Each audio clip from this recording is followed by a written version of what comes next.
We're live. Hi, this is Dr. Great. Goodman. I'm with Dr. Brad Lamm. This is Doc Talk Live, and apologize for running a little bit late today, Brad. Things have sort of picked back up. I can't say we're post-COVID, but we're certainly starting to open up in terms of seeing patients, evaluating patients. I don't know how things are down in Florida where you're at. I believe you're in like West Palm, Fort Lauderdale area. Is that right? Yes, West Palm Beach. Yeah.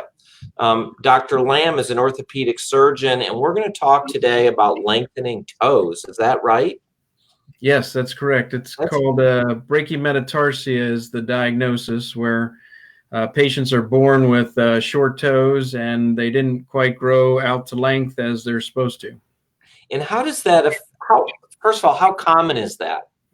It's pretty common. It looks like this. It's about 1 in 2,000 births, so more common than you would think, and it's more prevalent in females, about 25-to-1 ratio, and it is cosmetically an issue, but also functionally, when patients stand, their toes sit up so they can be rubbing. They'll be rubbing the shoes and so forth, and it does pose an issue with the calluses and so forth from the malposition of the toes. Go back to the first picture, because first of all, that's an example of what you call brachy metatarsia. Brachy metatarsia, yes. Brachy metatarsia, and it looks like the fourth toe has failed to grow properly. Correct. When and this is more common in females, and in fact, my stepsister, who passed away years ago, actually had this problem. I never really knew exactly what it was called. I hate to say that, but when should that be addressed? Yeah, it's a good question. It's typically not seen until children are maybe 10 years of age or 11. In that age range, you start seeing a discrepancy where the growth stops in certain toes, but other toes keeps growing. So it's good to address it as a younger child, of course. Once the foot is maturely grown at that age, maybe 13, 14 for girls, maybe 15, 16 for boys. And of course, kids heal quicker and more readily than adults. But I also treated a lot of patients in their 20s and 30s that, didn't know there was a possible answer or treatment for this problem, and have, kind of found me on the internet and searched it up. And even as old as 65 years of age, I've treated this problem. And again, how common is it? Once I saw the picture, I sort of tuned out and started thinking of my stepsister as opposed to get that answer. How common is it? So about 1 in 2,000 births. So clubfoot, which is the most common foot deformity, congenital foot deformity, clubfoot, it's 1 in 500 births. But this is 1 in 2,000, so it's pretty common. Now, do you treat clubfoot as well? I do, yes. Okay, and would you see that as when they're born with clubfoot, or do you see that later? Yeah, good question. No, clubfoot is you can see it in an ultrasound of moms when they check the baby. So yeah, it's a birth diagnosis, or even before birth, the club feet, which is when the feet are kind of pointed inward and not straight, but inward. So right. Which is typically treated with the Ponseti casting method gradually over weeks and weeks as a newborn. So that's a condition that's the most common kind of birth foot deformity. Okay. But the brachy metatarsia, which is what I showed you, and what this is an X-ray of, where you can see I see it, the fourth toe, the fourth metatarsal and phalanx. it looks the bone stock is poor there. Yes. So you see, it's supposed to be out to this line here, Sure. where all the other metatarsals are grown, but it stopped short to this level right here. Right. And so we can lengthen it or grow this bone longer. And can it? I believe my stepsister had it in that toe as well. Is it always that toe, or can it be any toe? Yeah, good question. It's common that it's the fourth toe, but it can be seen in, say, a first toe or other toes and multiple toes, where you have it in multiple toes at one time. So maybe a second and third or fourth or fifth, that sort of thing. But it's most common in that fourth toe. Correct. Any idea why that is? Have we worked out the genetics, the embryology at all? Yeah, good question. We quite don't know the answer. It is something that we think is just a random gene expression, and we treat at the Paley Institute here in West Palm Beach a lot of congenital or birth defects where, say, a leg is short, an arm is short, these birth defects, and they're all very congenital in nature, meaning, randomly expressed. I don't know a lot about genetics, but I'm smiling a little bit because I'm thinking about Sonic Hedgehog. You must know more about that than I do, but isn't there like a gene called hedgehog or something like that has something to do with the limb forming, right, Brad? Yeah, And no, you're good. You're on it. Yes. And then is it just a coincidence that they made a cartoon with Sonic Hedgehog? I don't know how that all works, but this is coming to mind. Yeah, Sonic Hedgehog. Maybe you can put it together for me. Maybe somebody will have to tune in and tell me about it. But Sonic Hedgehog has something to do with this. Yes? No? Well, good question. The limb bud forms during the embryonic stage, and that's when we worry about limb problems, digital problems. So but again, we don't quite know why that happens. It's the growth plate grows for a while, but then it just shuts off. And it's got a different program to that growth plate than the others. So it's. Carrie has written in, she says, my left fourth digit is as long as my third digit when wearing heels. It would be helpful if the fourth digit was smaller. Seems like that would be painful surgery. So she wants to go the other way. She doesn't want you to grow her third digit. She wants you to shrink her fourth. Yeah, it's a great question. A lot of people have, the more common one is where the second toe is longer than the first toe, and the second toe keeps hitting the shoe, and then it creates this kind of buckling or hammering of that second toe because it's hitting the shoe and getting pushed back. And sometimes I do cosmetically shorten the second toe because it's creating, issues with the toenail or calluses on the tip of the toe. So not only do I do toe lengthening surgeries, but I also do toe shortening surgeries when appropriate.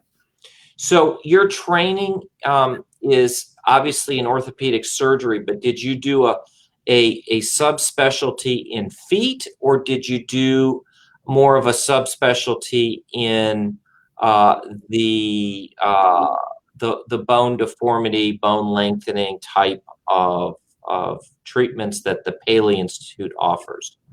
Yeah, great question. So the Paley Institute in West Palm Beach, Florida, we're world renowned for growing bones, lengthening bones, and also treating kids and adults with different bone issues with straightening and lengthening bone.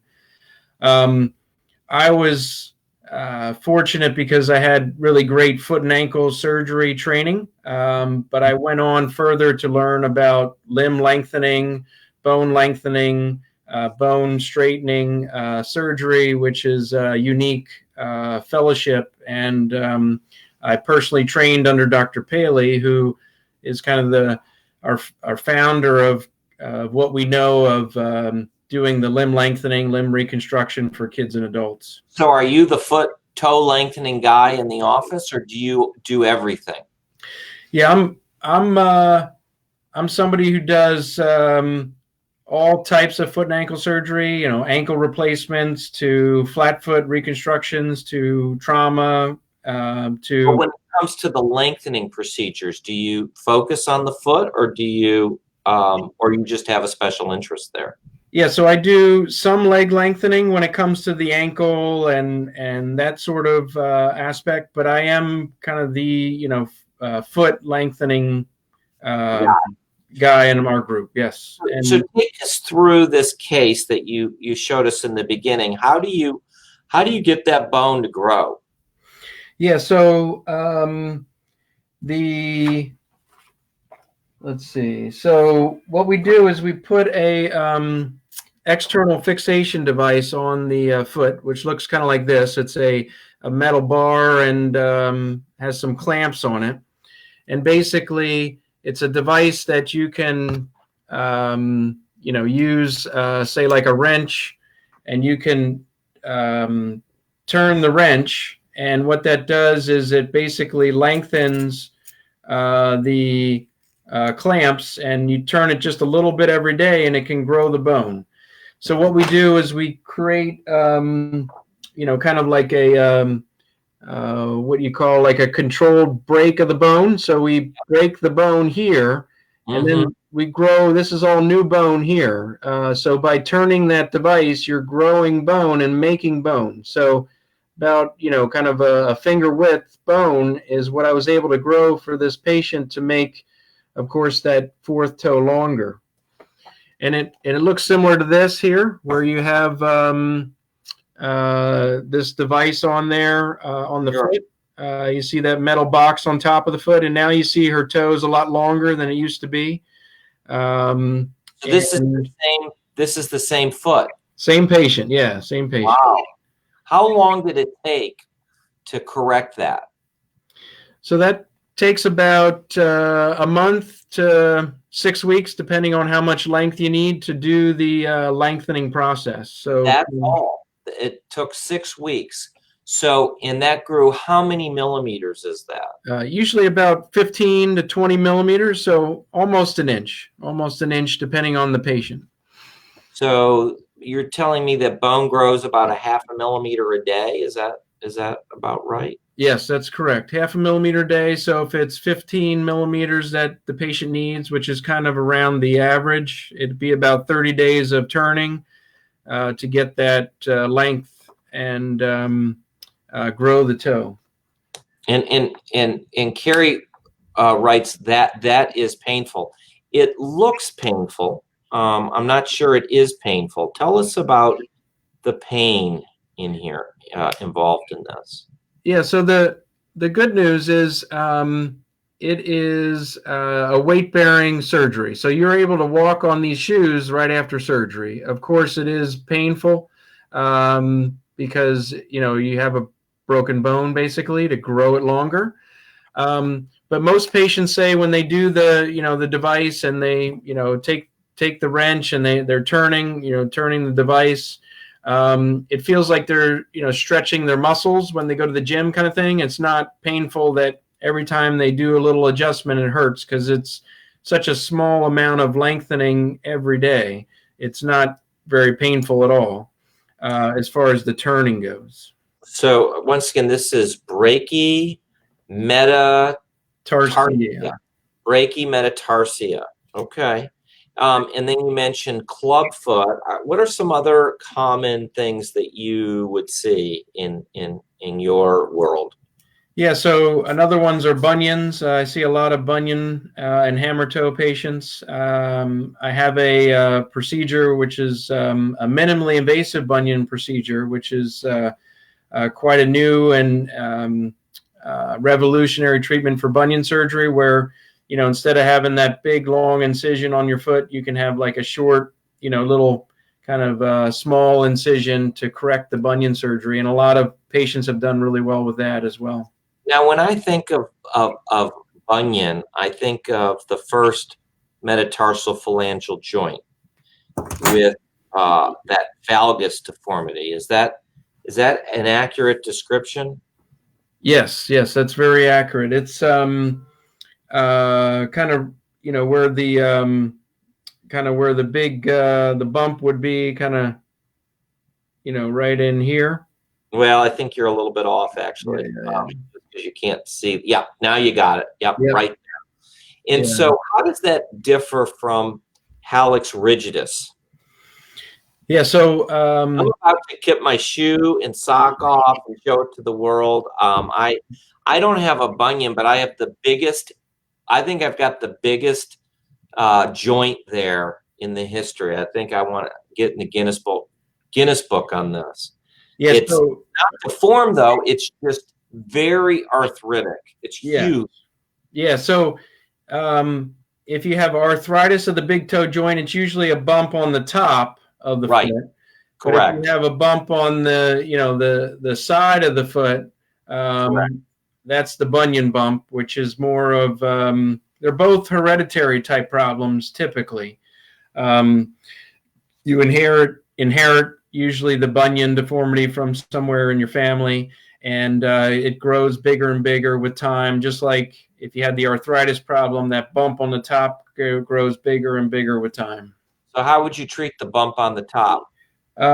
Both are similar treatments. The bump on the top, you have to have a little bit bigger incision to get in there to remove the bump, and then you have to determine, is the root cause of the arthritis a malposition of the bone?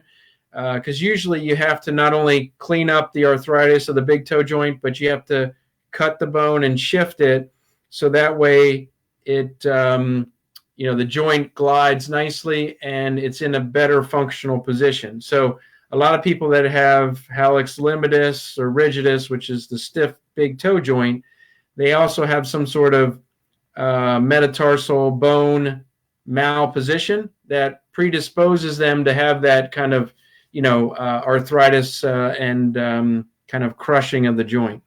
Darn, now I need somebody else to host this show so I can be pulling up my x-rays. I want to show them to you. Christy, I need to get much better at that where, because I'm on my computer, I should just be able to pull those up right now and show you. But it's bad. It's gnarly. Yeah. Frank has some comments, which I like the first one. It's amazing how the body heals itself. So really what you're doing is you're breaking the bone and then you're just telling it to heal. Yeah, it is quite amazing. If you look at her final picture here, this is a different patient now. Yeah, same patient. This is of the first metatarsal here with a pin in it. Okay. But so this was the I gotcha. The first patient that I did the lengthening on here. Yes. I didn't notice the pin in the first toe though. Yeah, so she had her bunion fixed secondarily. Gotcha. Okay. So this was the see, it all looks like new bone. So the body grew its own bone, which is an amazing thing. I mean, you don't have to have a bone graft, which is another technique. So this is very natural. Yes, they had to wear that, black box for a while, but now the there's no metal in her foot after she had that metatarsal lengthening for her brachy metatarsia. And she also had the bunion done, which was basically a procedure where you cut the bone here, and instead of the bone here, you shift the bone over, and then you hold it there with a pin, as you see here. That pin's holding the bone together, or the bone shifted over this way, instead of having the bunion bump here. So Frank asked, do you make it grow straight, and how do you do that? How do you make bone grow the way you want it to grow?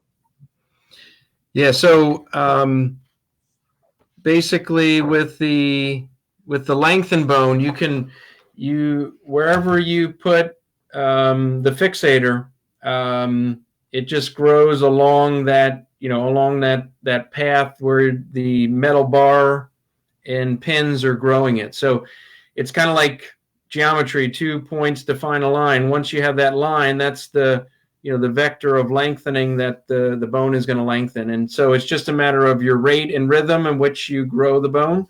But we can, we make people taller at the Paley Institute. We make people who have had bone tumors, bone fractures, where their leg got short, make them longer, grow the toes, as I mentioned there.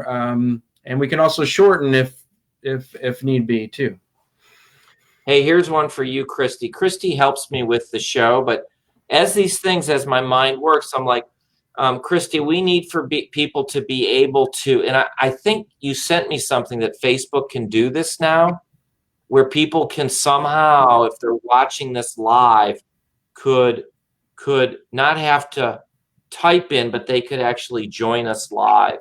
And I probably could also, if you sent me an email, I could email you a link to get in and ask questions directly as well. So just trying to let our listeners know that the more interaction I have from our audience, the better. I mean, because it's really more about what people want to hear about. So we've talked about, again, that's called, I struggle with that word, brachy metatarsia. Brachy metatarsia. Okay. And we've talked about the bunion, hallux rigidus, and clubfoot. You ever do surgery for clubfoot? And what kind of surgery would you do? Yeah, so typically the young babies, they get casted gradually, and their foot gets gradually straightened out from being pointed in. Each week they get a new cast to straighten. And so the babies don't need so much surgery. Sometimes a lengthening of the heel cord, which is kind of connects the heel up to the calf muscle. So sometimes they have to have a lengthening of the heel cord. That's a common thing for the club feet. But I tend to operate on adult club feet, which are they didn't have that luxury and privilege to have the gradual casting method. They may have had surgery when they were younger, and then they get, unfortunately, a little bit stiffer of a foot, and they may need surgery down the road to adjust the foot position as more of an adult down the road. So those are more of the surgeries that I do, are the adult club feet, and some of there's very severe club feet, very stiff club feet that are also needing to be operated on as children. Are there any more anatomy models you have back there in your bag of tricks? Any other cool pictures to show us? Yeah, so this is just the metatarsal bones here, and you can see this would be where the bunion is, and then on, like you mentioned, on the top of the foot here, you get arthritis building up, and then that shelf of bone that grows from the big toe arthritis, then you can't bend the toe up because you got too much growth of bone, kind of like those thick knuckles that people get from arthritis. You get a thick toe knuckle, exactly. And then you can't bend that toe up. So yeah. And I walk around with my shoes untied all day. Yeah, because it hurts inside the shoe. So yes, there's exactly. not enough room in the toe box to accommodate the deformity. And I'm very reluctant to get surgery because I just don't want to go through the recovery. And tell me about the recovery. Just curious. Yeah. So typically with a bunion surgery or a hallux limitus rigidus surgery, you can be walking in a surgical shoe right after surgery. Of course, it's pretty sore the first week or two. But walking's okay in one of those shoes that I showed, one of these kind of right walking shoes. And but it's about probably a 6-week recovery till you're able to get back into a sneaker. And then it's usually like 3 months till you're feeling, really good to go back to the gym and do all your usual activities and usual shoe gear. I think I'll just keep whining about it, Brad. I got you. Anyway, Brad Lamm, we've been going for about 25 minutes, and I appreciate you coming on. If there's a few more cases you want to discuss, we can do that. If not, I'm gonna just leave it here, and folks can write in with any other questions. Maybe you could answer those offline at some point, because folks tend to see this. Yeah, maybe I'll take a minute to talk about ankle joint replacement, which is something that's, again, not so common. People know of hip replacements, knee replacements, very common, but the ankle replacement is something that is really a good procedure, but not so common. The ankle. Why isn't it so common? Well, in general, the technology for the metal implants are a little bit behind what the knee and hip replacement technology is. So it's also a more complex joint, the ankle joint, and it also is such a smaller joint compared to surface area of say like the knee or the hip. It's a bigger area where you put weight through. The ankle is such a tiny area of putting all your pressure through. This little joint right here has to take up your whole body weight, which is half the size of, say, a knee joint in diameter, kind of front to back kind of thing. So it's not so wide. So it takes a lot of force, and there's the fibula bone, the tibia bone, and the talus bone, and there's a lot of movement, and not just like a knee goes kind of like a hinge, kind of up and down. The hip is like a ball and socket, but the ankle, it has very unique movements. When you go down, the foot goes the foot moves down and in, and when you go up, the foot goes up and out. When you stand on your toes go in. Stand on your heel, your foot goes out. So the ankle is a very complex joint. So it's difficult to find the hardware to make it work great when we replace it. So what I'm hearing, and correct me if I'm wrong, is that because the ankle is more complex, and because the surface area is so small, and the forces are so great, that the ankle is not only a harder joint to replace, but the success is not as good? Correct. Yes. But we're getting way better in our technology and our skills in doing the surgery. And we've learned a lot from the knee and hip replacement surgeons and data. So I would say now, it's a procedure I use and advise for patients and feel comfortable doing the ankle replacement surgery. And it just has to be the right patient population so that it's something that's going to last and work well for the patient. Got it. All right, Brad. Well, I appreciate you sharing all that with us. I want you to pretend like we're saying goodbye, because I'm going to keep it running. Because sometimes some of the stuff is more interesting when I just keep it running. Great. In fact, Frank writes in, does the replacement involve tibia and talus primarily? Does the replacement involve tibia and talus primarily? Oh, good question. So what we're doing is basically doing a resurfacing of the joint. So we're trying to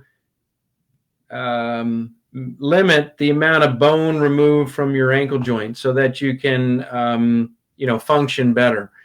So basically it's replacing just the talus, just the tibia up here, and then the talus down below. So it's just these two surfaces. So we kind of resurface that ankle joint. So it's gotten to be, like I said, a much more successful surgery, something that, people couldn't walk, and now they're golfing after 3 months, and they're, playing tennis again that they couldn't do. So it's a great procedure for the right patient to get them moving again and get them back to what they want to do. So do you play any sports? I used to in college play soccer, and I did long jump and triple jump, which got me really interested in biomechanics and how the foot moves and how you jump and the knee moves and foot gear was always very important to me playing soccer and all that. So Where did you play soccer? in Allentown, Bethlehem, Pennsylvania, it was called Moravian College. It's a Division III school. So Nice, nice. And then you went to Temple, I see, for medical school? yep, Temple for my medical training, and then I went to Pittsburgh, Pennsylvania, for my surgical residency program. Okay. And then you trained with Dr. Paley. Yeah, And so you decided to stay there in Florida? so I originally got a fellowship with underneath Dr. Paley, which was very well sought after fellowship for 1 year to learn the bone lengthening surgery, the external fixation type procedure, which is what that little black box is. And so after a year of fellowship, Dr. Paley hired me in the group in Baltimore, where I practiced in Baltimore, Maryland with him for about 7 years until we both moved down here to Florida and set up the institute here. And Dr. Paley has founded this Paley Institute, and now So how are you liking Florida? Yeah, so I've been here about 4 years now in Florida, and I really enjoy it. It's nice, different, but nice. Will you go back to Baltimore? I have family in Pennsylvania, family in New Jersey, but no, I'm good here in Florida, not Baltimore. I'm not going back to Michigan. I'll tell you that right now.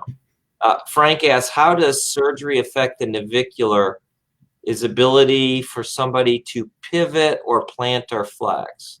I'm not sure. How does that surgery affect the navicular ability for somebody to pivot or plant or flex? Yeah, so the navicular is this bone right here. So it's a joint away from the ankle joint. So this navicular bone here still pivots and moves as it should, and that doesn't affect your ankle because it's again kind of down here a little bit further from the ankle joint. But yeah, this navicular is an important bone, just like all the 28 bones in the foot here. It's complicated, that's for sure. Yes. All right. Well, Brad, I really enjoyed it. Anyway, if you ever want to do a Doc Talk Live or come back and discuss a topic, you're always welcome. I appreciate it. Yeah, I appreciate you having me, and I think this is great, and hopefully a lot of patients can tune in, learn a little bit something, and I'm happy to help out. I'm at the Paley Institute in West Palm Beach, Florida. We have a website, paleyinstitute.org, and you can look me up, Brad Lamm, there, and learn more about the bunion procedure, the growing the short toe procedure, and many more things, including the ankle replacement like we talked about. We're going to give it 30 more seconds. Frank says distal. I'm not sure what he means by distal. Distal. Frank says distal. See that? Distal? Okay. Yeah, I see that. The bone is distal to the joint replacement. So it's really not involved in the correct. Yeah. Yes, exactly. It's not involved in the joint replacement. Yeah, it's as opposed to proximal, it's distal. It's toward the toes as opposed to toward the knee. Exactly. So this will be proximal. This will be distal. So yeah. So the navicular bone here is distal to the ankle, to the talus and the tibia. Correct. The tibial tarsal joint, right?